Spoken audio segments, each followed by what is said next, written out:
Hi guys, welcome. So today is going to be about basic nutrition. This is going to be sent to some individuals because I feel like this is specific to certain people who struggle to understand how to lose fat. I've trained them for a long time and they still can't get over that hump of changing their diet. So my suggestion here is, well, firstly, the problem is the reason they can't change the diet is because they're going home and within the family, you're all eating the same thing. So you don't really you're not having control of the food that's being cooked and the food that's being eaten. So you just go home, your wife makes something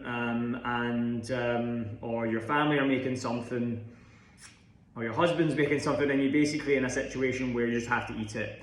You have to learn a certain aspect of communication, and then not only communicating, suggesting something that you've learned from me. So let's say, for example, you go home and they're cooking an Indian meal and it doesn't have much protein in it, lots of rice, lots of sauce, breads, and you can't seem to think, well, what? I'll just have to eat this. This is what for dinner, right?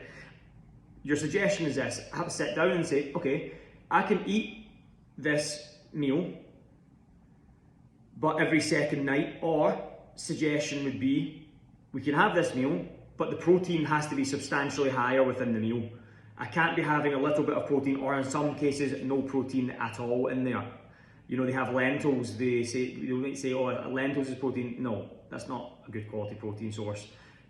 Some animal fats in there, such as meat, like beef, chicken, fish, prawns. Those have to be a large part of the meal. And unless you communicate that to your partner, you're going to be going round in circles and circles forever and never really changing your diet. And then what happens is, when you have a vegetarian meal or not enough protein in your meal, the next day you're ravenous and hungry and you're lethargic, so you end up grabbing any old food. So summary, step one is communicate with your partner that you need to have way more protein in the meal that you're having. And that's basically instead of changing the whole meal to a diet plan that I would suggest. Obviously, number one would be ideally eat what I'm telling you to eat, but if you really feel like that's too much of a big jump, then I would focus on getting the meals that you're eating at home and substantially, not just a little bit, really increasing the protein levels within those meals, and that'll make a big difference to how full you are.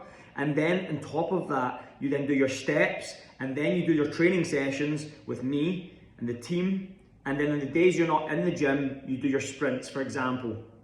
That would be the perfect schedule for you. If you really can't follow what I'm suggesting to eat, then you need to increase those protein levels within the food, or you're just going to keep going round in circles and you're never going to get anywhere. And you have to have an aspect of communication, because if you don't communicate, you're never going to get anywhere. You're just going to keep going home and eating what you're told to eat. The protein levels have to be substantially higher, or negotiate and eat every second night what the family's suggesting, and every second night what I'm suggesting is the two options.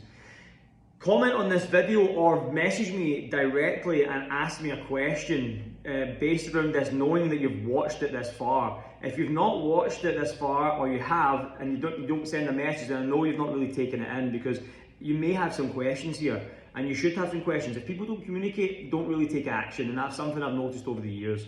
Communicate about you watching this video, and ask me some questions, or just communicate and say, yeah, you've got it 100%. I really want to make an effort now to change that, because there's no point in doing the training, doing the steps, doing the running, and not really changing your diet, because you're never really going to see that big difference in the body. I hope that helps.